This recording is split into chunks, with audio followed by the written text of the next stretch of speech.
ಎಲ್ಲರಿಗೂ ನಮಸ್ಕಾರ ಸ್ನೇಹಿತರೆ. ಈ ವಿಡಿಯೋದಲ್ಲಿ ರಾಶಿ ಚಕ್ರಗಳಲ್ಲಿಯೇ ಅತ್ಯಂತ ವಿಶಿಷ್ಟವಾಗಿ ಮತ್ತು ಬಹಳ ತಪ್ಪಾಗಿ ಅರ್ಥೈಸಿಕೊಳ್ಳಲ್ಪಟ್ಟಂತಹ ರಾಶಿಯ ಬಗ್ಗೆ ಮಾತನಾಡೋಣ.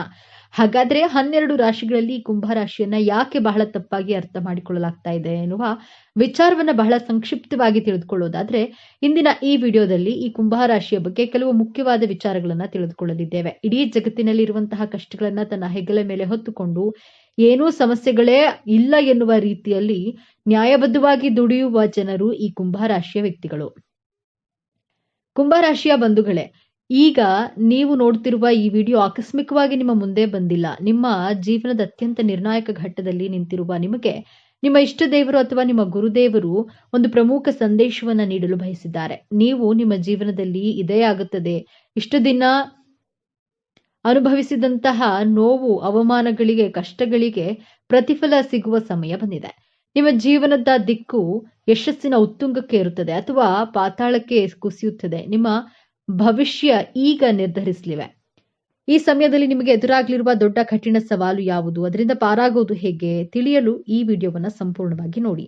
ಯಾಕಂದ್ರೆ ಇದು ನಿಮಗಾಗಿ ಬಂದಿರುವಂತಹ ದೈವಿಕ ಸಂದೇಶ. ಹಾಗೆ ಜೈ ಶನಿದೇವ ಎಂದು ಕಾಮೆಂಟ್ ಮಾಡಿ, ಹಾಗೆ ವಿಡಿಯೋನ ಲೈಕ್ ಮಾಡಿ, ಕೊನೆವರೆಗೂ ನೋಡಿ. ಮೊದಲಿಗೆ ಇಷ್ಟು ದಿನ ನೀವು ಕಷ್ಟಪಟ್ಟಿದ್ದು ಯಾಕೆ ತಿಳಿಯೋಣ. ಕಳೆದ ಕೆಲವು ವರ್ಷಗಳಿಂದ ವಿಶೇಷವಾಗಿ ಶನಿಯ ಕಠಿಣ ಪರೀಕ್ಷೆಯಿಂದ ನೀವು ಅನುಭವಿಸಿದ ಯಾತನೆ ಅಷ್ಟಿಷ್ಟಲ್ಲ. ನಿಮ್ಮ ರಾಶಿ ಅಧಿಪತಿಯಾಗಿರುವಂತಹ ಶನಿ ಮಹಾತ್ಮನು ನಿಮ್ಮನ್ನ ಬೇರೆಯವರಿಗಿಂತಲೂ ಹೆಚ್ಚಾಗಿ ಪರೀಕ್ಷಿಸಿದ್ದಾನೆ. ಹೇಳಲಾಗದ ನೋವು, ಕಾರಣವೇ ಇಲ್ಲದ ಅಪವಾದಗಳು, ನಿಮ್ಮದಲ್ಲದ ತಪ್ಪಿಗೆ ಎಲ್ಲರ ದೃಷ್ಟಿಯಲ್ಲಿ ಅಪರಾಧಿ ಆದ ಪರಿಸ್ಥಿತಿ, ಆರ್ಥಿಕವಾಗಿ ಎಷ್ಟೊಂದು ಕಷ್ಟ ಎದುರಿಸಿದ್ದೀರಿ ಅಂದ್ರೆ ನಾಳೆ ಎನ್ನುವಂತಹ ಚಿಂತೆಯೇ ನಿಮ್ಮನ್ನ ರಾತ್ರಿ ನಿದ್ದೆ ಮಾಡಲು ಬಿಡಲಿಲ್ಲ. ನೀವು ಎಲ್ಲರಿಗೂ ಒಳ್ಳೆಯದನ್ನೇ ಬಯಸಿದ್ರು ಜನ ನಿಮ್ಮನ್ನ ತಪ್ಪು ತಿಳಿದುಕೊಂಡ್ರು.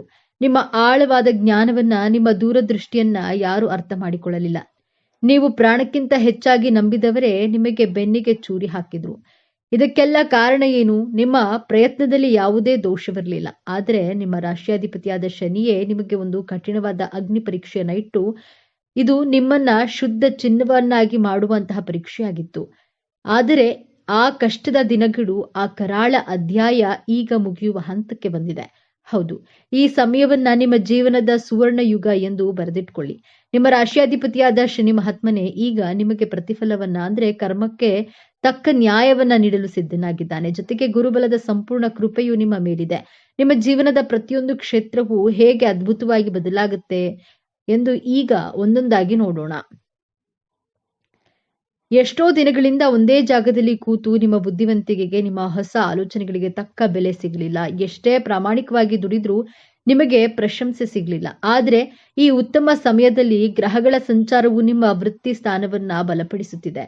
ಯಾರು ನಿಮ್ಮನ್ನ ಕಡೆಗಣಿಸಿದ್ರೋ ಅವರೇ ನಿಮ್ಮ ಸಲಹೆ ಕೇಳಿ ಬರುವ ಸಮಯವಿದು. ಅನಿರೀಕ್ಷಿತವಾಗಿ ಒಂದು ದೊಡ್ಡ ಜವಾಬ್ದಾರಿ ಅಥವಾ ನೀವು ವರ್ಷಗಳಿಂದ ಕಾಯುತ್ತಿದ್ದ ಕೆಲಸ ನಿಮ್ಮ ಕೈ ಸೇರಲಿದೆ. ನಿಮ್ಮ ಜ್ಞಾನಕ್ಕೆ ಈಗ ಬೆಲೆ ಸಿಗಲಿದೆ.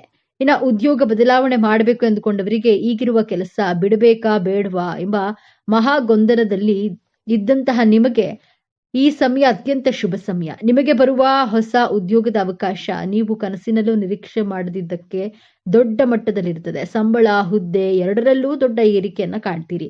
ವಿದೇಶಕ್ಕೆ ಹೋಗುವಂತಹ ಪ್ರಯತ್ನದಲ್ಲಿದ್ರೆ ವೀಸಾ ನಿರೀಕ್ಷೆಯಲ್ಲಿ ಇದ್ದವರಿಗೆ ಶುಭ ಸುದ್ದಿ ನಿಮ್ಮ ಕಿವಿಗೆ ಬೀಳಲಿದೆ. ಸರ್ಕಾರಿ ಉದ್ಯೋಗಕ್ಕಾಗಿ ಪರೀಕ್ಷೆ ಬರೆದು ಕಾಯುತ್ತಿರುವವರಿಗೆ ನಿಮ್ಮ ಹೆಸರು ಪಟ್ಟಿಯಲ್ಲಿ ಬರುವಂತಹ ಸಾಧ್ಯತೆ ಸ್ಪಷ್ಟವಾಗಿ ಕಾಣಿಸ್ತಾ ಇದೆ. ಧೈರ್ಯವಾಗಿ ಮುನ್ನುಗ್ಗಿ ಯಶಸ್ಸು ನಿಮ್ಮದೇ. ನಿಮ್ಮ ಬೆನ್ನ ಹಿಂದೆ ಮಾತನಾಡುವವರು, ನಿಮ್ಮ ಏಳಿಗೆಯನ್ನ ಸಹಿಸದ ಗುಪ್ತ ಶತ್ರುಗಳು, ನಿಮ್ಮ ವಿರುದ್ಧವೇ ಪಿತೂರಿ ಮಾಡುವವರಿಂದ ನೀವು ಬಹಳಷ್ಟು ನೊಂದಿದ್ದೀರಿ. ಆದ್ರೆ ಈ ಸಮಯದಲ್ಲಿ ನಿಮ್ಮ ರಾಶಿಯಾಧಿಪತಿ ಶನಿಯು ಕರ್ಮದ ನ್ಯಾಯವನ್ನ ಒದಗಿಸ್ತಾನೆ. ಆ ಶತ್ರುಗಳು ತಾವು ಮಾಡಿದ ಕರ್ಮದ ಫಲವನ್ನ ಅವರೇ ತಿನ್ನುತ್ತಾರೆ. ಅವರ ನಿಜ ಬಣ್ಣ ಎಲ್ಲರ ಮುಂದೆ ಬಯಲಾಗುತ್ತದೆ. ನಿಮಗೆ ಕೆಟ್ಟದ್ದು ಬಯಸಿದವರು ಅವರೇ ದೊಡ್ಡ ಕಷ್ಟಕ್ಕೆ ಸಿಲುಕಿದ್ದನ್ನ ನೀವು ನಿಮ್ಮ ಕಣ್ಣಾರೆ ಕಾಣ್ತೀರಿ. ನಿಮ್ಮ ಮೇಲಿದ್ದ ದೃಷ್ಟಿ ದೋಷ, ನಕಾರಾತ್ಮಕ ಶಕ್ತಿಗಳು ಸಂಪೂರ್ಣವಾಗಿ ದೂರವಾಗಲಿವೆ. ಇನ್ನು ಆಸ್ತಿ ವಿವಾದ, ಸುಳ್ಳು ಕೇಸುಗಳು ಅಥವಾ ವಿಚ್ಛೇದನದಂತಹ ಕೋರ್ಟು ಕಚೇರಿ ವಿಚಾರಗಳನ್ನ ಸಿಲುಕಿ ವರ್ಷಗಳಿಂದ ಅಲೆದು ನಿಮ್ಮ ಸಮಯ, ಹಣ ಮತ್ತು ಮಾನಸಿಕ ನೆಮ್ಮದಿ ಎಲ್ಲವೂ ಹಾಳಾಗಿತ್ತು. ಆದರೆ ಇದೀಗ ದೈವಿಕ ನ್ಯಾಯ ನಿಮ್ಮ ಪರವಾಗಿ ನಿಲ್ಲಲಿದೆ. ಕೇಸಿನಲ್ಲಿ ನಿಮಗೆ ಜಯ ಸಿಗೋದು ನಿಶ್ಚಿತ. ನಿಮ್ಮ ಮೇಲಿದ್ದ ಅಪವಾದಗಳು ಸುಳ್ಳು ಎಂದು ಸಾಬೀತಾಗುತ್ತೆ. ನೀವು ನಿಮ್ಮ ಆಸ್ತಿ, ನಿಮ್ಮ ಗೌರವ ನಿಮಗೆ ಮರಳಿ ಸಿಗಲಿದೆ. ಸಣ್ಣ ಸಣ್ಣ ವಿಷಯಕ್ಕೂ ಜಗಳ, ಅನಗತ್ಯ ಮನಸ್ತಾಪ, ಇಬ್ಬರ ನಡುವೆ ಮೂರನೆಯ ವ್ಯಕ್ತಿಯ ಪ್ರವೇಶದಿಂದ ಸಂಬಂಧವು ಹಳಸಿ ಹೋಗಿತ್ತು, ವಿಚ್ಛೇದನದವರೆಗೂ ತಲುಪಿದ್ರಿ. ಆದರೆ ಈ ಶುಭ ಸಮಯದಲ್ಲಿ ನಿಮ್ಮ ರಾಶಿಯಾಧಿಪತಿ ಶನಿ ಮತ್ತು ಗುರುಬಲ ಕೃಪೆ ನಿಮ್ಮಿಬ್ಬರ ನಡುವಿನ ಪ್ರೀತಿಯನ್ನ ಮತ್ತೆ ಚಿಗುರಿಸುತ್ತೆ. ನಿಮ್ಮ ನಡುವಿನ ಎಲ್ಲಾ ತಪ್ಪು ತಿಳುವಳಿಕೆಗಳು ದೂರವಾಗಿ ಅನ್ಯೂನ್ಯತೆ ಹೆಚ್ಚಾಗುತ್ತೆ. ನಿಮ್ಮ ಸಂಬಂಧ ಮತ್ತೆ ಮೊದಲಿನಂತೆ ಮಧುರವಾಗಲಿದೆ. ಇನ್ನು ಮದುವೆಯಾಗದ ಕುಂಭರಾಶಿಯ ಯುವಕ ಯುವತಿಯರಿಗೆ ನಿಮ್ಮಂತೆಯೇ ಆಳವಾದ ಜ್ಞಾನ, ವಿದ್ಯೆ ಮತ್ತು ಒಳ್ಳೆಯ ಗುಣಗಳಿರುವಂತಹ ಉತ್ತಮ ಸಂಬಂಧವನ್ನ ಕೂಡಿ ಬರಲಿದೆ. ನಿಮ್ಮ ಮದುವೆ ನಿಶ್ಚಯವಾಗುವ ಎಲ್ಲಾ ಸಂಭವವಿದೆ. ಹಾಗೆಯೇ ಸಂತಾನ ಭಾಗ್ಯಕ್ಕಾಗಿ ಎಷ್ಟೋ ವರ್ಷಗಳಿಂದ ಕಾಯುತ್ತಿದ್ದ ದಂಪತಿಗಳಿಗೆ ವೈದ್ಯರ ಬಳಿ ಅಲೆದು ಸಾಕಾಗಿ ಪೂಜೆ ವ್ರತಗಳನ್ನ ಮಾಡಿ ಕಣ್ಣೀರು ಹಾಕಿದ್ದೀರಿ. ನಿಮ್ಮ ಈ ನೋವಿನ ಕಣ್ಣೀರಿಗೆ ಈಗ ಬೆಲೆ ಸಿಗಲಿದೆ. ಸಂತಾನಕಾರಕನಾದ ಗುರುವು ನಿಮ್ಮ ಪಂಚಮ ಸ್ಥಾನವನ್ನ ಬಲಪಡಿಸುತ್ತಿದ್ದಾನೆ. ನಿಮ್ಮ ಮನೆಯಲ್ಲಿ ತೊಟ್ಟಿಲು ತೂಗುವ ಶುಭ ಸುದ್ದಿ ನಿಮ್ಮ ಕಿವಿಗೆ ಬೀಳಲಿದೆ. ನಿಮ್ಮ ಮಕ್ಕಳ ಹಠಮಾರಿತನ, ಓದಿನಲ್ಲಿ ಗಮನ ಇಲ್ಲದಿರುವುದು ಅಥವಾ ಅವರ ಆರೋಗ್ಯದ ಬಗ್ಗೆ ನಿಮಗೆ ದೊಡ್ಡ ಚಿಂತೆಯಾಗಿತ್ತು. ಅವರು ದಾರಿ ತಪ್ಪುತ್ತಿದ್ದಾರೆಯೇ ಎಂಬಂತಹ ಭಯ ನಿಮ್ಮನ್ನ ಕಾಡ್ತಿತ್ತು. ಆದರೆ ಇದೀಗ ನಿಮ್ಮ ಮಕ್ಕಳಲ್ಲಿ ಅದ್ಭುತವಾದ ಸಕಾರಾತ್ಮಕ ಬದಲಾವಣೆಯನ್ನ ಕಾಣ್ತೀರಿ. ಅವರೇ ಜವಾಬ್ದಾರಿಯಿಂದ ಓದಲು ಪ್ರಾರಂಭಿಸ್ತಾರೆ. ಉನ್ನತ ಶಿಕ್ಷಣಕ್ಕಾಗಿ ಅವರು ಬಯಸಿದಂತಹ ಕಾಲೇಜಿನಲ್ಲಿ ಸೀಟು ಸಿಗಲಿದೆ. ಅವರ ಆರೋಗ್ಯದಲ್ಲಿ ಚೇತರಿಕೆ ಕಂಡು, ಅವರ ನಡವಳಿಕೆಯಲ್ಲಿ ಸಕಾರಾತ್ಮಕ ಬದಲಾವಣೆ ಕಂಡು ಸಮಾಜದಲ್ಲಿ ನಿಮಗೊಂದು ಹೆಮ್ಮೆ ಮತ್ತು ಗೌರವವನ್ನು ತಂದುಕೊಡ್ತಾರೆ. ನಿಮ್ಮ ಚಿಂತೆ ದೂರವಾಗಲಿದೆ. ಇದು ಅತ್ಯಂತ ಪ್ರಮುಖವಾದ ಬದಲಾವಣೆ. ನೀವು ನ್ಯಾಯವಾಗಿ ದುಡಿದ ಹಣ, ನಂಬಿಕೊಟ್ಟ ಸಾಲ, ನಿಮ್ಮ ಒಳ್ಳೆಯತನವನ್ನೇ ಬಳಸಿಕೊಂಡು ಆಪ್ತರಿಗೆ ಕೊಟ್ಟ ಹಣ ವಾಪಸ್ ಬಾರದೆ ನೀವು ಮೋಸ ಹೋಗಿದ್ದೀರಿ. ಆ ಹಣ ಇನ್ನೇನು ಬರೋದೇ ಇಲ್ಲ ಎಂದು ನೀವು ಕೈಚೆಲ್ಲಿದ್ರಿ. ಆದ್ರೆ ಈಗ ಯಾರು ನಿಮ್ಮಿಂದ ಹಣ ಪಡೆದಿದ್ರೋ ಅವರೇ ನಿಮ್ಮನ್ನ ಹುಡುಕಿಕೊಂಡು ಬಂದು ನಿಮ್ಮ ಹಣವನ್ನ ವಾಪಸ್ ಕೊಡುವ ಚಮತ್ಕಾರ ನಡೆಯಲಿದೆ. ಇಷ್ಟೆಲ್ಲ ಅನಿರೀಕ್ಷಿತ ಧನಾಗಮನ, ಆರ್ಥಿಕ ಸಂಕಷ್ಟದಿಂದ ತತ್ತರಿಸಿ ಹೋಗಿದ್ದ ನಿಮಗೆ ಈಗ ನೀವು ನಿರೀಕ್ಷೆ ಮಾಡದ ಮೂಲಗಳಿಂದ ಬಹುಶಃ ಹಳೆಯ ಹೂಡಿಕೆಯ ಮೂಲಕ ಅಥವಾ ಪಿತ್ರಾರ್ಜಿತ ಆಸ್ತಿಯ ಪಾಲು ದೊರೆಯುವಂತಹ ಮೂಲಕ ದೊಡ್ಡ ಮೊತ್ತದ ಹಣದ ಹರಿವು ಆಗಲಿದೆ. ನಿಮ್ಮ ಎಲ್ಲಾ ಸಾಲಗಳು ತೀರಿ ನೀವು ಸಾಲ ಮುಕ್ತರಾಗುವ ಸಮಯವಿದು. ಲಕ್ಷ್ಮೀ ದೇವಿಯು ನಿಮ್ಮ ಮನೆಯಲ್ಲಿ ಸ್ಥಿರವಾಗಿ ನೆಲೆಸ್ತಾಳೆ. ವ್ಯಾಪಾರ ವ್ಯವಹಾರದಲ್ಲಿ ಸತತ ನಷ್ಟ ಅನುಭವಿಸಿ ಇನ್ನೇನು ಮುಚ್ಚಿಬಿಡಬೇಕು ಎನ್ನುವ ಸ್ಥಿತಿಯಲ್ಲಿದ್ದ ನಿಮಗೆ ಈಗ ಪೂರ್ವಜನ್ಮ ನೀಡಲಿವೆ. ನಿಮ್ಮ ವ್ಯಾಪಾರಕ್ಕೆ ಹೊಸ ಪಾಲುದಾರರು ಸಿಗಬಹುದು ಅಥವಾ ನಿಮ್ಮ ಒಂದು ಹೊಸ ಅಥವಾ ದೊಡ್ಡ ಮಟ್ಟದ ಯಶಸ್ಸು ಕಾಣಬಹುದು. ಗ್ರಾಹಕರ ಸಂಖ್ಯೆಯಲ್ಲಿ ಹೆಚ್ಚಾಗಿ ನಿಮಗೆ ಲಾಭವು 10 ಪಟ್ಟು ಹೆಚ್ಚಾಗಲಿದೆ. ಇಷ್ಟೆಲ್ಲ ಅದ್ಭುತ ಯಶಸ್ಸು, ಹಣ, ಗೌರವ, ಸಂಬಂಧಗಳು ಎಲ್ಲವೂ ನಿಮ್ಮದಾಗಲಿದೆ. ಆದರೆ ನಿಮ್ಮ ಮುಂದೆ ಒಂದು ಅತ್ಯಂತ ಕಷ್ಟಕರವಾದ ಸವಾಲು ಕೂಡ ಎದುರಾಗುತ್ತದೆ. ಈ ಸವಾಲನ್ನ ನೀವು ಗೆಲ್ಲಲೇಬೇಕು. ಆ ಸವಾಲು ಹೊರಗಿನಿಂದ ಬರೋದಿಲ್ಲ, ಅದು ನಿಮ್ಮ ಶತ್ರುಗಳಿಂದ ಬರೋದಿಲ್ಲ, ಅದು ನಿಮ್ಮ ಒಳಗಿನಿಂದಲೇ ಬರುತ್ತೆ. ಆ ಸವಾಲು ನಿಮ್ಮ ಅತಿಯಾದ ಆಲೋಚನೆ ಮತ್ತು ನಿರ್ಧಾರ ತೆಗೆದುಕೊಳ್ಳಲು ಮಾಡುವ ವಿಳಂಬ. ಹೌದು, ಕುಂಭರಾಶಿಯವರೇ, ನೀವು ಜ್ಞಾನಿಗಳು. ನಿಮ್ಮ ಯೋಚನಾ ಲಹರಿ ಬಹಳ ಆಳವಾಗಿರುತ್ತೆ. ಆದ್ರೆ ಒಂದು ಸಣ್ಣ ನಿರ್ಧಾರ ತೆಗೆದುಕೊಳ್ಳಲು ನೀವು 100 ದಿನ ಯೋಚಿಸ್ತೀರಿ. ನಾಳೆ ಮಾಡೋಣ, ಇವತ್ತು ಸ್ವಲ್ಪ ಯೋಚಿಸೋಣ ಎನ್ನುವ ನಿಮ್ಮ ವಿಳಂಬದ ಸ್ವಭಾವವೇ ನಿಮ್ಮ ದೊಡ್ಡ ಶತ್ರು. ಈಗ ಅನಿರೀಕ್ಷಿತ ಯಶಸ್ಸು, ಹಣ, ಅವಕಾಶಗಳು ನಿಮ್ಮ ಮುಂದೆ ಬಂದು ನಿಂತಾಗ ನೀವು ಸರಿಯಾದ ಸಮಯಕ್ಕೆ ನಿರ್ಧಾರ ತೆಗೆದುಕೊಳ್ಳದೆ ಅತಿಯಾಗಿ ಯೋಚಿಸ್ತಾ ಕುಳಿತರೆ ಕೈಗೆ ಬಂದ ಭಾಗ್ಯವೆಲ್ಲವೂ ನಿಮ್ಮ ವಿಳಂಬದಿಂದಾಗಿಯೇ ನಿಮ್ಮನ್ನ ಬಿಟ್ಟು ಹೋಗುವ ಅಪಾಯವಿದೆ. ಯಶಸ್ಸನ್ನ ಪಡೆಯೋದು ಎಷ್ಟು ಮುಖ್ಯವೋ ಅದನ್ನ ಸರಿಯಾದ ಸಮಯಕ್ಕೆ ಹಿಡಿದಿಟ್ಕೊಳ್ಳೋದು ಅದಕ್ಕಿಂತಲೂ ಮುಖ್ಯ. ಹಾಗಾದ್ರೆ ಈ ದೊಡ್ಡ ಸಮಸ್ಯೆಯಿಂದ ಪಾರಾಗುವುದು ಹೇಗೆ? ಈ ಯಶಸ್ಸನ್ನ ಶಾಶ್ವತವಾಗಿ ಉಳಿಸ್ಕೊಳ್ಳೋದು ಹೇಗೆ? ಪರಿಹಾರ ತುಂಬಾ ಸರಳವಾಗಿದೆ. ಆದ್ರೆ ಇದನ್ನ ನೀವು ಅತ್ಯಂತ ಶ್ರದ್ಧೆಯಿಂದ ಪಾಲಿಸಬೇಕು. ನಿಮಗೆ ಒಂದು ಒಳ್ಳೆಯ ಆಲೋಚನೆ ಬಂದ ತಕ್ಷಣ ಅಥವಾ ಒಂದು ಅವಕಾಶ ಬಂದ ತಕ್ಷಣ ಅದನ್ನ ಕನಿಷ್ಠ ಒಂದು ಪುಸ್ತಕದಲ್ಲಾದ್ರೂ ಬರೆದಿಡಿ ಮತ್ತು ಅದರ ಮೊದಲ ಹೆಜ್ಜೆಯನ್ನ ಹಿಂದೆ ಇಡಿ. ಆತುರದ ನಿರ್ಧಾರ ಬೇಡ, ಆದರೆ ವಿಳಂಬದ ನಿರ್ಧಾರವೂ ಬೇಡ. ನಿಮ್ಮ ರಾಶಿಯಾಧಿಪತಿಯಾದ ಶನಿ ಮಹಾತ್ಮನು ಕೃಪೆಗಾಗಿ ಪ್ರತಿ ಶನಿವಾರ ಹತ್ತಿರದ ಶನಿ ದೇವಸ್ಥಾನಕ್ಕೆ ಅಥವಾ ಆಂಜನೇಯ ದೇವಸ್ಥಾನಕ್ಕೆ ಹೋಗಿ ಎಳ್ಳೆಣ್ಣೆ ದೀಪವನ್ನ ಹಚ್ಚಿ. ಇದು ನಿಮ್ಮ ಮನಸ್ಸಿನ ಗೊಂದಲವನ್ನ ಕಡಿಮೆ ಮಾಡಿ ಸರಿಯಾದ ಸಮಯದಲ್ಲಿ ಸರಿಯಾದ ನಿರ್ಧಾರ ತೆಗೆದುಕೊಳ್ಳುವ ಶಕ್ತಿಯನ್ನ ನೀಡುತ್ತೆ.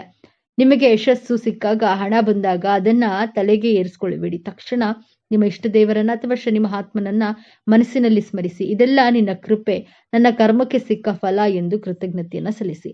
ಯಶಸ್ಸು ಬಂದಾಗ ತಲೆಬಾಗಿರಿ. ಈ ಒಂದು ವಿನಯವಂತಿಕೆ ನಿಮ್ಮ ಎಲ್ಲಾ ಭಾಗ್ಯವನ್ನ ನಿಮ್ಮ ಬಳಿಯೇ ಉಳಿಸುತ್ತದೆ. ಕುಂಭರಾಶಿಯವರೇ, ನಿಮ್ಮ ಜೀವನದಲ್ಲಿ ಸಂಪೂರ್ಣವಾಗಿ ಬದಲಾಯಿಸುವ ಶಕ್ತಿ ಈಗ ನಿಮ್ಮ ವಿಜಯ ಆರಂಭವಾಗಲಿದೆ.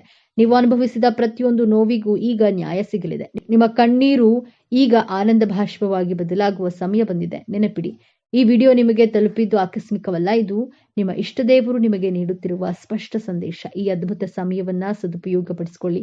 ನಿಮ್ಮ ಜೀವನದ ಹೊಸ ಅಧ್ಯಾಯಕ್ಕೆ ತಯಾರಾಗಿರಿ. ನಿಮ್ಮ ನಂಬಿಕೆಯ ಸಂಕೇತವಾಗಿ ನಿಮ್ಮ ಜೀವನ ಬದಲಾಗಬೇಕು ಎನ್ನುವ ಸಂಕಲ್ಪದೊಂದಿಗೆ ತಪ್ಪದೆ ನಿಮ್ಮ ಕುಲದೇವರ ಅಥವಾ ನಿಮ್ಮ ಇಷ್ಟ ದೇವರ ಹೆಸರನ್ನ ಕಾಮೆಂಟ್ ಮಾಡಿ. ಆ ಭಗವಂತನು ನಿಮ್ಮನ್ನ ಸದಾ ಕಾಪಾಡಲಿ. ಸರ್ವೇ ಜನೋ ಸುಖಿನೋ ಭವತು. ಇದೇ ತರಹದ ಜ್ಯೋತಿಷ್ಯಕ್ಕೆ ಸಂಬಂಧಪಟ್ಟಂತಹ ವಿಡಿಯೋ ನೋಡಲು ನಮ್ಮ ಚಾನೆಲ್ ನ ಸಬ್ಸ್ಕ್ರೈಬ್ ಆಗಿ. ಈ ವಿಡಿಯೋದಲ್ಲಿ ರಾಶಿ ಚಕ್ರಗಳಲ್ಲಿ ಅತ್ಯಂತ ವಿಶಿಷ್ಟವಾಗಿ ಮತ್ತು ಬಹಳ ತಪ್ಪಾಗಿ ಅರ್ಥೈಸಿಕೊಳ್ಳಲ್ಪಟ್ಟಂತಹ ರಾಶಿಯ ಬಗ್ಗೆ ತಿಳಿದುಕೊಳ್ಳೋಣ. ಹಾಗಾದ್ರೆ 12 ರಾಶಿಗಳಲ್ಲಿ ಈ ಕುಂಭ ರಾಶಿಯನ್ನು ಯಾಕೆ ಬಹಳ ತಪ್ಪಾಗಿ ಅರ್ಥ ಮಾಡಿಕೊಳ್ಳಲಾಗುತ್ತದೆ ಎನ್ನುವ ವಿಚಾರಗಳನ್ನ ಬಹಳ ಸಂಕ್ಷಿಪ್ತವಾಗಿ ತಿಳಿಸಿಕೊಡೋದಾದ್ರೆ, ಇಂದಿನ ಈ ವಿಡಿಯೋದಲ್ಲಿ ಈ ಕುಂಭ ರಾಶಿಯ ಬಗ್ಗೆ ಕೆಲವು ಮುಖ್ಯವಾದಂತಹ ವಿಚಾರಗಳನ್ನ ತಿಳಿದುಕೊಳ್ಳಲಿದ್ದೇವೆ. ಇಡೀ ಜಗತ್ತಿನಲ್ಲಿ ಇರುವಂತಹ ಕಷ್ಟಗಳನ್ನ ತನ್ನ ಹೆಗಲ ಮೇಲೆ ಹೊತ್ತುಕೊಂಡು ಏನೂ ಸಮಸ್ಯೆಗಳೇ ಇಲ್ಲ ಎನ್ನುವ ರೀತಿಯಲ್ಲಿ ನ್ಯಾಯಬದ್ಧವಾಗಿ ದುಡಿಯುವ ಜನರು ಈ ಕುಂಭ ರಾಶಿಯ ವ್ಯಕ್ತಿಗಳು. ಕುಂಭ ರಾಶಿಯ ಬಂಧುಗಳೇ, ನೀವು ಈಗ ನೋಡುತ್ತಿರುವ ಈ ವಿಡಿಯೋ ಆಕಸ್ಮಿಕವಾಗಿ ನಿಮ್ಮ ಮುಂದೆ ಬಂದಿಲ್ಲ. ನಿಮ್ಮ ಜೀವನದ ಅತ್ಯಂತ ನಿರ್ಣಾಯಕ ಘಟ್ಟದಲ್ಲಿ ನಿಂತಿರುವ ನಿಮಗೆ ನಿಮ್ಮ ಇಷ್ಟ ದೇವರು ಅಥವಾ ನಿಮ್ಮ ಗುರುದೇವರು ಒಂದು ಪ್ರಮುಖ ಸಂದೇಶವನ್ನು ನೀಡಲು ಬಯಸಿದ್ದಾರೆ. ದೈಹಿಕ ಪರಿಶ್ರಮಕ್ಕಿಂತ ಮಾನಸಿಕ ಪರಿಶ್ರಮಕ್ಕೆ ಪ್ರಾಮುಖ್ಯತೆ ಕೊಡುವಂತಹ, ಅದೃಷ್ಟವನ್ನ ನಂಬುವಂತಹ ಸ್ಮಾರ್ಟ್ ವರ್ಕರ್ ಆದಂತಹ ಕುಂಭ ರಾಶಿ ಸ್ನೇಹಿತರೆ, ನಿಮ್ಮ ಜೀವನದಲ್ಲಿ ಯಶಸ್ಸನ್ನ ಪಡೆಯಲು ನೀವು ಯಾವ 5 ಪ್ರತಿಜ್ಞೆಗಳನ್ನ ಮಾಡಬೇಕೆಂಬಂತಹ ಸೂಪರ್ ಇಂಟ್ರೆಸ್ಟಿಂಗ್ ವಿಚಾರಗಳನ್ನ ಈ ವಿಡಿಯೋದಲ್ಲಿ ತಿಳಿಸಿಕೊಡಲಿದ್ದೇನೆ. ಅದಕ್ಕೂ ಮುನ್ನ ನೀವಿನ್ನೂ ನಮ್ಮ ಚಾನೆಲ್ಗೆ ಸಬ್ಸ್ಕ್ರೈಬ್ ಆಗಿಲ್ಲ ಅಂದ್ರೆ ಈಗಲೇ ಸಬ್ಸ್ಕ್ರೈಬ್ ಆಗಿ, ಹಾಗೆ ವಿಡಿಯೋಗೆ ಲೈಕ್ ಮಾಡಿ, ವಿಡಿಯೋವನ್ನ ಸ್ಕಿಪ್ ಮಾಡದೆ ಕೊನೆ ತನಕ ನೋಡಿ. ಎಲ್ಲರೂ ಭಕ್ತಿಯಿಂದ ಜೈ ಶನಿದೇವ ಅಂತ ಕಾಮೆಂಟ್ ಮಾಡಿ. ರಾಶಿ ಚಕ್ರದಲ್ಲೇ ಅತ್ಯಂತ ಬೌದ್ಧಿಕ ಮತ್ತು ಮಾನವತಾವಾದಿ ರಾಶಿಯಾದ ಕುಂಭ ರಾಶಿಯ ಆಳವಾದ ರಹಸ್ಯಗಳನ್ನ ಇಂದು ನಾವು ತಿಳಿದುಕೊಳ್ಳೋಣ. ಕುಂಭ ರಾಶಿಯ ಚಿಹ್ನೆ ನೀರನ್ನ ಹೊತ್ತ ಮನುಷ್ಯ. ಆದ್ರೆ ಇಲ್ಲಿರುವ ನೀರು ಭಾವನೆಗಳ ಸಂಕೇತವಲ್ಲ, ಇದು ಜ್ಞಾನದ ಅರಿವು ಮತ್ತು ಚೈತನ್ಯದ ಸಂಕೇತ. ಕುಂಭ ರಾಶಿಯವರು ಆ ಜ್ಞಾನದ ನೀರನ್ನ ಯಾವುದೇ ತಾರತಮ್ಯವಿಲ್ಲದೆ ಇಡೀ ಮನುಕುಲಕ್ಕೆ ಹಂಚಲು ಬಂದವರು. ಈ ರಾಶಿಯ ಅಧಿಪತಿ ನ್ಯಾಯದ ದೇವರಾದ ಶನಿ ಮಹಾತ್ಮ. ಶನಿಯು ಶಿಸ್ತು, ನ್ಯಾಯಕರ್ಮ, ಪರಿಶ್ರಮ ಮತ್ತು ವೈರಾಗ್ಯದ ಕಾರಕ. ಹಾಗಾಗಿಯೇ ಕುಂಭ ರಾಶಿಯವರಿಗೆ ಹುಟ್ಟಿನಿಂದಲೇ ಒಂದು ಬಲವಾದ ನ್ಯಾಯ, ಪ್ರಜ್ಞೆ, ಋತುಬದ್ಧ ಜೀವನ ಶೈಲಿ ಮತ್ತು ತಾವು ಮಾಡುವ ಕೆಲಸದಲ್ಲಿ ಆಳವಾದ ನಿಷ್ಠೆ ರಕ್ತದಲ್ಲಿಯೇ ಬಂದಿರುತ್ತೆ. ಇವರು ಅತ್ಯಂತ ತಾಳ್ಮೆವಂತರು. ತಮ್ಮ ಗುರಿ ಮುಟ್ಟಲು ವರ್ಷಗಟ್ಟಲೆ ಕಾಯಲು ಸಿದ್ಧ. ಶನಿಯ ಪ್ರಭಾವದಿಂದ ಇವರು ಗಂಭೀರ ಮತ್ತು ಆಳವಾದ ಚಿಂತಕರು. ಮೇಲ್ನೋಟಕ್ಕೆ ಇವರು ಬಹಳ ವಿಚಿತ್ರವಾಗಿ, ಭಾವನೆಗಳೇ ಇಲ್ಲದವರಂತೆ ಮತ್ತು ತಮ್ಮದೇ ಲೋಕದಲ್ಲಿ ಇರುವಂತೆ ಕಾಣಿಸಬಹುದು. ಇವರು ಸಮಾಜದ ಕಟ್ಟುಪಾಡುಗಳನ್ನ ಸುಲಭವಾಗಿ ಒಪ್ಪಿಕೊಳ್ಳೋದಿಲ್ಲ. ತಮ್ಮದೇ ಆದ ದಾರಿಯನ್ನ ಕಂಡುಕೊಳ್ತಾರೆ. ಆದ್ರೆ ಇದು ಅವರ ಅಹಂಕಾರವಲ್ಲ, ಅದು ಅವರ ಸ್ವಂತಿಕೆ ಮತ್ತು ಹೊಸತನದ ಹುಡುಕಾಟದ ಸ್ವರೂಪ. ಅವರ ಮನಸ್ಸು ಸದಾ ಭವಿಷ್ಯದ ಬಗ್ಗೆ, ಹೊಸ ಆವಿಷ್ಕಾರಗಳ ಬಗ್ಗೆ ಮತ್ತು ಸಮಾಜದ ಒಳಿತಿನ ಬಗ್ಗೆ ಚಿಂತಿಸುತ್ತಿರುತ್ತದೆ. ಸಾಮಾನ್ಯ ವಿಷಯಗಳಿಗಿಂತ ವಿಜ್ಞಾನ, ತಂತ್ರಜ್ಞಾನ, ಸಮಾಜ ಸುಧಾರಣೆ ಮತ್ತು ಬ್ರಹ್ಮಾಂಡದ ರಹಸ್ಯಗಳನ್ನ ಭೇದಿಸೋದ್ರಲ್ಲಿ ಇವರಿಗೆ ಹೆಚ್ಚು ಆಸಕ್ತಿ. ಸಾಮಾನ್ಯವಾಗಿ ಎಲ್ಲರೂ ಅಂದುಕೊಳ್ಳೋದು ಕುಂಭ ರಾಶಿಯವರು ಸ್ನೇಹಪರರಾಗಿದ್ರು, ಯಾರೊಂದಿಗೂ ಆಳವಾಗಿ ಬೆರೆಯೋದಿಲ್ಲ, ಅವರು ಭಾವನಾತ್ಮಕವಾಗಿ ದೂರ ಉಳಿಯುತ್ತಾರೆ ಎಂದು. ಆದ್ರೆ ಇಲ್ಲಿದೆ ನೋಡಿ ಮೊದಲ ತಿರುವು. ಕುಂಭ ರಾಶಿಯವರು ಮಾನವೀಯತೆಯನ್ನು ಅತ್ಯಂತ ಆಳವಾಗಿ ಪ್ರೀತಿಸುವರು. ಹೌದು, ನೀವು ಕೇಳಿದ್ದು ಸರಿ. ಅವರ ತರ್ಕಬದ್ಧ ವ್ಯಕ್ತಿತ್ವದ ಹಿಂದೆ ಇಡೀ ಸಮಾಜದ ಬಗ್ಗೆ ಕಾಳಜಿ ವಹಿಸುವ ಒಂದು ವಿಶಾಲವಾದ ಹೃದಯವಿದೆ. ಅವರು ಒಬ್ಬ ವ್ಯಕ್ತಿಗಿಂತ ಹೆಚ್ಚಾಗಿ ಒಂದು ಸಮೂಹವನ್ನ, ಇಡೀ ಮನುಕುಲವನ್ನ ಪ್ರೀತಿಸ್ತಾರೆ. ಅವರ ಸ್ನೇಹಕ್ಕೆ ಜಾತಿ, ಮತ, ಲಿಂಗದ ಹಂಗಿಲ್ಲ. ಅವರ ಸ್ನೇಹ ಸಿದ್ಧಾಂತ ಮತ್ತು ಬೌದ್ಧಿಕತೆಗೆ ಹೆಚ್ಚು ಬೆಲೆ ಕೊಡುತ್ತದೆ. ನೀವು ಅವರ ಬುದ್ಧಿವಂತಿಕೆಯನ್ನ ಗೌರವಿಸಿದ್ರೆ ಅವರಿಗಿಂತ ಉತ್ತಮ ಮತ್ತು ನಿಷ್ಠಾವಂತ ಬೌದ್ಧಿಕ ಸ್ನೇಹಿತ ಮತ್ತೊಬ್ಬರಿಲ್ಲ. ಕುಂಭ ರಾಶಿಯವರು ಅತ್ಯುತ್ತಮ ಸಲಹೆಗಾರರು. ನಿಮ್ಮ ಯಾವುದೇ ಸಮಸ್ಯೆಗೆ ಅವರು ಭಾವನಾತ್ಮಕವಾಗಿ ಪ್ರತಿಕ್ರಿಯಿಸದೆ ಅತ್ಯಂತ ತಾರ್ಕಿಕ ಮತ್ತು ಪ್ರಾಯೋಗಿಕ ಪರಿಹಾರಗಳನ್ನು ಸೂಚಿಸುತ್ತಾರೆ. ಇವರ ಸ್ನೇಹದಲ್ಲಿ ಅತಿಯಾದ ಭಾವನಾತ್ಮಕ ಸನ್ನಿವೇಶಗಳಿಗೆ ಜಾಗವಿರುವುದಿಲ್ಲ. ಪ್ರೀತಿಯನ್ನು ತೋರಿಸುವ ವಿಚಾರದಲ್ಲಿ ಇವರು ಸ್ವಲ್ಪ ಭಿನ್ನ. ಇವರಿಗೆ ಪ್ರೀತಿ ಅಂದ್ರೆ ಮೊದಲು ಅದೊಂದು ಉತ್ತಮ ಸ್ನೇಹವಾಗಿರಬೇಕು. ಬೌದ್ಧಿಕವಾಗಿ ಹೊಂದಾಣಿಕೆ ಆಗದಿದ್ರೆ ಇವರಿಗೆ ಪ್ರೀತಿ ಮೂಡೋದು ಕಷ್ಟ. ತಮ್ಮ ಸಂಗಾತಿಯನ್ನು ಒಬ್ಬ ವ್ಯಕ್ತಿಯಾಗಿ ಗೌರವಿಸ್ತಾರೆ ಮತ್ತು ಅವರಿಗೆ ಸಂಪೂರ್ಣ ಸ್ವಾತಂತ್ರ್ಯವನ್ನು ನೀಡ್ತಾರೆ. ವೃತ್ತಿ ಜೀವನಕ್ಕೆ ಬಂದ್ರೆ ಕುಂಭರಾಶಿಯವರು ಹುಟ್ಟು ವಿಜ್ಞಾನಿಗಳು ಮತ್ತು ಸಮಾಜದ ಸುಧಾರಕರು. ಇವರಿಗೆ ವಿಜ್ಞಾನ, ಸಂಶೋಧನೆ, ತಂತ್ರಜ್ಞಾನ, ಗಗನಯಾನ, ಸಾಮಾಜಿಕ ಸೇವೆ, ಎಂಜಿನಿಯರಿಂಗ್ ಮತ್ತು ಜ್ಯೋತಿಷ್ಯದಂತಹ ಕ್ಷೇತ್ರಗಳು ಹೆಚ್ಚು ಸೂಕ್ತ. ಇವರಲ್ಲಿರುವ ಹೊಸದನ್ನ ಕಂಡುಹಿಡಿಯುವ ವಿಶ್ಲೇಷಣಾತ್ಮಕ ಬುದ್ಧಿ ಇವರನ್ನ ತಮ್ಮ ಕ್ಷೇತ್ರದಲ್ಲಿ ಅನನ್ಯರನ್ನಾಗಿ ಮಾಡುತ್ತೆ. ಹಣಕಾಸಿನ ವಿಚಾರದಲ್ಲಿ ಇವರು ಬಹಳ ವಿಚಿತ್ರ. ಇವರಿಗೆ ಹಣದ ಮೇಲೆ ಹೆಚ್ಚು ವ್ಯಾಮೋಹವಿರುವುದಿಲ್ಲ. ಜ್ಞಾನ ಮತ್ತು ಅನುಭವಕ್ಕಾಗಿ ಹಣವನ್ನ ಖರ್ಚು ಮಾಡಲು ಇವರು ಹಿಂಜರಿಯುವುದಿಲ್ಲ. ಕುಂಭರಾಶಿಯವರು ತನ್ನ ಜೀವನದಲ್ಲಿ ಯಶಸ್ಸಿನ ಪತಾಕೆಯನ್ನು ಹಾರಿಸಲು, ಸುಖ ಸಂತೋಷ ನೆಮ್ಮದಿಯಾಗಿರಲು ಮಾಡಬೇಕಾಗಿರುವಂತಹ ಮೊದಲನೆಯ ಪ್ರತಿಜ್ಞೆ, ಕುಂಭರಾಶಿಯವರು ಜ್ಞಾನದ ಕುಂಭವನ್ನ ಹೊತ್ತವರು. ನಿಮ್ಮಲ್ಲಿ ನಾಲೆಡ್ಜ್ ಎಕ್ಸಲೆಂಟ್ ಆಗಿರುತ್ತೆ. ನಿಮ್ಮ ಸುತ್ತಮುತ್ತಲಿನವರಿಗೆ, ನಿಮ್ಮ ಸ್ನೇಹಿತರಿಗೆ, ನಿಮ್ಮ ಬಾಸ್ಗೆ ಐಡಿಯಾಸ್ಗಳನ್ನ ಕೊಡುವಷ್ಟು ಎಕ್ಸ್ಪರ್ಟ್ಗಳಾಗಿರ್ತೀರಾ. ಎಲ್ಲರನ್ನ ಉದ್ಧಾರ ಮಾಡ್ತೀರಾ. ವಿಪರ್ಯಾಸ ಏನಂದ್ರೆ, ನಿಮ್ಮ ನಾಲೆಡ್ಜ್ ಅನ್ನ ನೀವೇ ನಿಮ್ಮ ಲೈಫ್ ನಲ್ಲಿ ಇಂಪ್ಲಿಮೆಂಟ್ ಮಾಡಿಕೊಳ್ಳೋದಿಲ್ಲ. ನಿಮ್ಮ ನಾಲೆಡ್ಜ್ ಅನ್ನ ನಿಮ್ಮ ಲೈಫ್ ನಲ್ಲಿ ಇಂಪ್ಲಿಮೆಂಟ್ ಮಾಡಲು ಕಲಿಯದಿದ್ರೆ ನಿಮ್ಮ ಜ್ಞಾನಕ್ಕೆ ಅರ್ಥವೇ ಇಲ್ಲ, ನಿಮ್ಮ ಬದುಕಿಗೂ ಅರ್ಥವಿರುವುದಿಲ್ಲ. ಕುಂಭರಾಶಿಯವರು ನಿಮ್ಮ ಜ್ಞಾನವನ್ನ ನಿಮಗೋಸ್ಕರ ಅಟ್ಲೀಸ್ಟ್ 50% ಇಂಪ್ಲಿಮೆಂಟ್ ಮಾಡೋದನ್ನ ಕಲಿತ್ರೆ ಗೆಲುವಿನ ಹಿಂದೆ ನೀವು ಓಡುವ ಅವಶ್ಯಕತೆ ಇಲ್ಲ. ಗೆಲುವು ನಿಮ್ಮನ್ನ ಹುಡುಕಿಕೊಂಡು ಹಿಂಬಾಲಿಸಿ ಬರುತ್ತೆ. ಆದ್ದರಿಂದ ಕುಂಭರಾಶಿಯವರೇ, ಇವತ್ತೇ ಈ ಕ್ಷಣದಲ್ಲೇ ಪ್ರತಿಜ್ಞೆಯನ್ನ ಮಾಡಿ, ನನ್ನ ಜ್ಞಾನವೆಂಬ ಬಂಡವಾಳದಿಂದ ನನ್ನ ಜೀವನದ ಗುರಿ ಉದ್ದೇಶವನ್ನ ಬಹಳ ಸುಲಭವಾಗಿ ಅತ್ಯಂತ ಆತ್ಮವಿಶ್ವಾಸದಿಂದ ತಲುಪುತ್ತೇನೆ ಎಂಬಂತಹ ದೃಢವಾದ ಸಂಕಲ್ಪವನ್ನ, ಪ್ರತಿಜ್ಞೆಯನ್ನ ಮಾಡಿ. ಈ ಪ್ರತಿಜ್ಞೆಯನ್ನ ನಿಮ್ಮ ಜೀವನದಲ್ಲಿ ಅಳವಡಿಸಿಕೊಂಡಾಗ ನೀವು ಕುಂಭರಾಶಿಯಲ್ಲಿ ಹುಟ್ಟಿದ್ದಕ್ಕೆ ಸಾರ್ಥಕತೆಯನ್ನ ಪಡೆಯುತ್ತೀರಾ. ಎರಡನೆಯ ಶಪಥ, ಕುಂಭರಾಶಿಯವರು ಹಣದ ಹಿಂದೆ ಓಡಬಾರದು. ನೀವು ಹಣದ ಹಿಂದೆ ಓಡಿದ್ರೆ ಅದು ನಿಮ್ಮನ್ನ ಮರೀಚಿಕೆಯಂತೆ ಕಾಡುತ್ತದೆ. ನೀವು ನಿಮ್ಮ ಜೀವನದಲ್ಲಿ ಯಾವುದರ ಹಿಂದೆ ಓಡ್ತೀರೋ ಅದು ನಿಮ್ಮಿಂದ ದೂರ ದೂರ ಓಡಿ ಹೋಗುತ್ತಾನೆ ಇರುತ್ತೆ. ನೀವು ಒಬ್ಬರನ್ನ ಮನಸಾರೆ ಪ್ರೀತಿಸಿದ್ರೆ ಆ ಪ್ರೀತಿ ನಿಮ್ಮ ಕೈತಪ್ಪಿ ಹೋಗುತ್ತೆ. ದೇವರು ನಿಮಗೆ ಸಂತೋಷವನ್ನ ಕೊಡೋದು ಬಲೂನಿನಲ್ಲಿ ಇರುವಂತಹ ಗಾಳಿಯ ರೀತಿ, ಕ್ಷಣಿಕವಾಗಿರುತ್ತೆ. ನೀವು ಸಂತೋಷವಾಗಿದ್ದೇವೆ ಅಂದ್ಕೊಳ್ತೀರಾ, ಬಲೂನಿನ ಒಂದೇ ಒಂದು ಪಿನ್ ಚುಚ್ಚಿದ್ರೆ ಸಾಕು, ಒಂದೇ ಕ್ಷಣದಲ್ಲಿ ಆ ಬಲೂನ್ ನಲ್ಲಿರುವಂತಹ ಗಾಳಿ ಎಲ್ಲ ಹೊರಗಡೆ ಹೋಗಿ ಒಡೆದು ಹೋಗುತ್ತೆ. ಇದೇ ರೀತಿ ಕುಂಭರಾಶಿಯವರು, ನಾವು ಸಂತೋಷವಾಗಿದ್ದೇವೆ, ಯಾವ ಸಂತೋಷ ವ್ಯಕ್ತಿ ಹಣದ ಹಿಂದೆ ಹೋದ್ರೆ ಅದು ನಿಮಗೆ ಸಿಗೋದಿಲ್ಲ. ಆದ್ದರಿಂದ ನಾನು ಹಣದ ಹಿಂದೆ ಓಡೋದಿಲ್ಲ, ನನ್ನ ಜೀವನದಲ್ಲಿ ಯಾವುದೇ ರೀತಿಯ ನಿರೀಕ್ಷೆಗಳನ್ನ ಇಟ್ಕೊಳ್ಳೋದಿಲ್ಲ, ನನ್ನ ಕೆಲಸವನ್ನ, ನನ್ನ ಕರ್ಮದ ಮೇಲೆ ಮಾತ್ರ ನಂಬಿಕೆಯನ್ನ ಇಡುತ್ತೇನೆ, ಬಿಟ್ಟಿದ್ದೆಲ್ಲ ಆ ಭಗವಂತನ ಮೇಲೆ ಬಿಡುತ್ತೇನೆ ಎಂಬಂತಹ ಎರಡನೆಯ ಪ್ರತಿಜ್ಞೆಯನ್ನ ಮಾಡಿ. ನನಗೆ ಇಷ್ಟು ಹಣ ಬರಬೇಕು, ಅಯ್ಯೋ ನನಗೆ ಹಣವೇ ಬರ್ತಾ ಇಲ್ಲ ಅಂತಹ ಮನಸ್ಥಿತಿಯಿಂದ ದೂರವಿರ್ತೇನೆ ಎಂಬಂತಹ ಪ್ರತಿಜ್ಞೆಯನ್ನ ಮಾಡಿ ನೋಡಿ. ಆಟೋಮೆಟಿಕ್ ಆಗಿ ಹಣ ನಿಮ್ಮನ್ನ ಹುಡುಕಿಕೊಂಡು ಬಂದೇ ಬರುತ್ತದೆ. ಮೂರನೆಯದಾಗಿ, ನಿಮ್ಮ ಸುತ್ತಮುತ್ತಲಿರುವಂತಹ ಜನರ ಬಗ್ಗೆ ಪರಿತಾಪ ಪಡಬಾರದು ಹಾಗೂ ಅವರ ಜವಾಬ್ದಾರಿಯನ್ನ ಹೊರುವಷ್ಟು ಧಾರಾಳವಾಗಿ ಕೂಡ ಇರಬಾರದು ಎಂಬಂತಹ ಪ್ರತಿಜ್ಞೆಯನ್ನ ಮಾಡಿ. ನೀವು ಸಹಾಯ ಮಾಡುವ ಗುಣದವರು, ನಿಮ್ಮ ಸಹಾಯ ಪಡೆದವರು ಅವರ ಜವಾಬ್ದಾರಿಯನ್ನ ಮರೆಯುತ್ತಾರೆ. ನಿಮ್ಮ ಮೇಲೆ ಅವಲಂಬಿತರಾಗಿ ಅವರು ಸೋಂಬೇರಿಗಳಾಗಿರುತ್ತಾರೆ.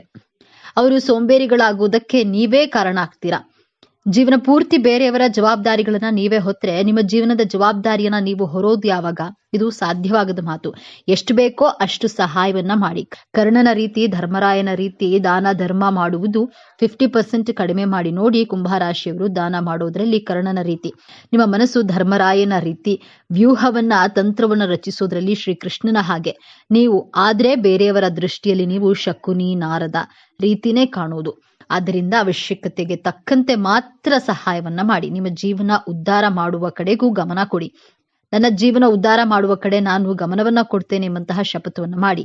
ನಾಲ್ಕನೆಯದಾಗಿ, ಕುಂಭರಾಶಿಯವರು ನಿಮ್ಮ ಆರೋಗ್ಯದ ಬಗ್ಗೆ ಗಮನ ಕೊಡಿ. ಕುಂಭರಾಶಿಯವರಿಗೆ ಉಷ್ಣದ ದೇಹ, ನಿಮ್ಮ ದೇಹಕ್ಕೆ ಹೀಟ್ ರಿಲೇಟೆಡ್ ಹೆಲ್ತ್ ಇಶ್ಯೂಸ್ ಇರುವಂತಹ ಕಾರಣದಿಂದಾಗಿ ನಿಮ್ಮ ದೇಹದ ಉಷ್ಣತೆಯನ್ನ ಬಹಳ ಬ್ಯಾಲೆನ್ಸ್ಡ್ ಆಗಿ ಇಟ್ಕೊಳ್ಬೇಕಾಗುತ್ತೆ. ಹೀಟ್ ಜಾಸ್ತಿ ಆದಾಗ ದೇಹದಲ್ಲಿ ಬೊಬ್ಬೆಗಳು ಉಂಟಾಗುವಂತಹ ಸಾಧ್ಯತೆಗಳಿವೆ.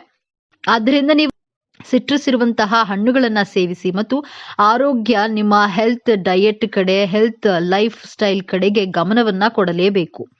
ನೀವು ಆರೋಗ್ಯವಾಗಿದ್ರೆ ಯಾವ ಸಾಧನೆಯನ್ನಾದ್ರೂ ಮಾಡಬಹುದು. ಆರೋಗ್ಯವೇ ಭಾಗ್ಯ, ನನ್ನ ಆರೋಗ್ಯದ ಕಡೆ ಗಮನವನ್ನ ಕೊಡ್ತೇನೆ, ನನ್ನ ಆರೋಗ್ಯವನ್ನ ನಿರ್ಲಕ್ಷ್ಯ ಮಾಡೋದಿಲ್ಲ ಎಂಬಂತಹ ಶಪಥವನ್ನ ಮಾಡಿ. ಐದನೆಯದಾಗಿ, ತಾಳ್ಮೆ ನಿಮ್ಮ ದೊಡ್ಡ ಅಸ್ತ್ರವಾಗಿರಬೇಕು. ತಾಳಿದವನು ಬಾಳಿಯಾನು ಎಂಬಂತಹ ಮಾತನ್ನ ಸದಾ ನೀವು ನೆನಪಿನಲ್ಲಿ ಇಟ್ಕೊಳ್ಳಿ. ಕುಂಭರಾಶಿಯವರು ನಿಮ್ಮ ಜೀವನದಲ್ಲಿ ಎಂತಹ ಕಷ್ಟ ಬಂದ್ರು, ಸೋಲು ಬಂದ್ರು, ಅವಮಾನಗಳು ಬಂದ್ರು ಕುಗ್ಗದೆ, ತಾಳ್ಮೆಯನ್ನ ಕಳೆದುಕೊಳ್ಳದೆ, ಭರವಸೆಯನ್ನ ಬಿಡದೆ ಬಹಳ ತಾಳ್ಮೆಯಿಂದ ಇರುವಂತಹ ಪ್ರತಿಜ್ಞೆಯನ್ನ ಮಾಡಿ. ನೀವು ಸೋತಾಗ ಎಲ್ಲರನ್ನ ಕೇಳಲು ಹೋಗಬೇಡಿ. ಕನಸು ನಿಮ್ಮದು, ಗುರಿ ಉದ್ದೇಶ, ಸೋಲು ಗೆಲುವು ಎಲ್ಲ ನಿಮ್ಮದೇ. ಆದ್ದರಿಂದ ಅನಾವಶ್ಯಕವಾಗಿ ನಿಮ್ಮನ್ನ ಕುಗ್ಗಿಸುವಂತಹ ಜನರನ್ನ, ಸಂಬಂಧಿಕರನ್ನ ಸಲಹೆ ಕೇಳಲು ಹೋಗಬೇಡಿ. ನಿಮ್ಮ ಮನಸ್ಸಿನ ಮಾತನ್ನ, ನಿಮ್ಮ ಆತ್ಮದ ಮಾತನ್ನ, ನಿಮ್ಮ ಬುದ್ಧಿಯ ಮಾತನ್ನ, ನಿಮ್ಮ ಜ್ಞಾನದ ಮಾತನ್ನ ಮಾತ್ರ ಕೇಳಿ. ನಿಮ್ಮ ಬದುಕಿನಲ್ಲಿ ಬರುವಂತಹ ಸೋಲು, ಅವಮಾನ, ಅಂಧಕಾರವನ್ನ ತೊಡೆದು ಹಾಕುವಂತಹ ಸಾಮರ್ಥ್ಯ ನಿಮ್ಮ ಜ್ಞಾನದ ಬೆಳಕೆಂಬ ಹಣತೆಗೆ ಇದ್ದೇ ಇರುತ್ತದೆ.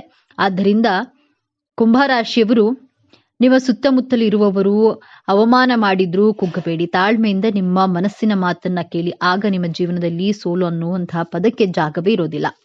ಜೀವನದ ಯಶಸ್ಸಿಗೆ 2 ಕೈಗಳಿವೆ.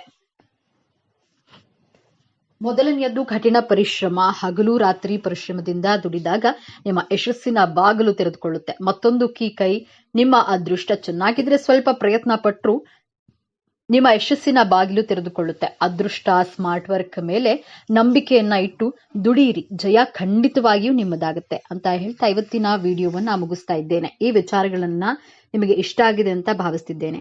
ಇಷ್ಟ ಆಗಿದ್ರೆ ನಮ್ಮ ಚಾನೆಲ್ ಅನ್ನ ತಪ್ಪದೆ ಸಬ್ಸ್ಕ್ರೈಬ್ ಮಾಡ್ಕೊಳ್ಳಿ. ಈ ವಿಡಿಯೋಗೆ ಒಂದು ಲೈಕ್ ಕೊಡೋದನ್ನ ಮರಿಬೇಡಿ. ಈ ವಿಡಿಯೋವನ್ನ ನಿಮ್ಮ ಫ್ರೆಂಡ್ಸ್ ಅಂಡ್ ಫ್ಯಾಮಿಲಿ ಗ್ರೂಪ್ಸ್ ನಲ್ಲಿ ಹೆಚ್ಚು ಶೇರ್ ಮಾಡಿ. ನಿಮ್ಮ ಅಭಿಪ್ರಾಯವನ್ನ ತಪ್ಪದೆ ಕಾಮೆಂಟ್ ಮಾಡಿ ತಿಳಿಸಿ. Thank you friends.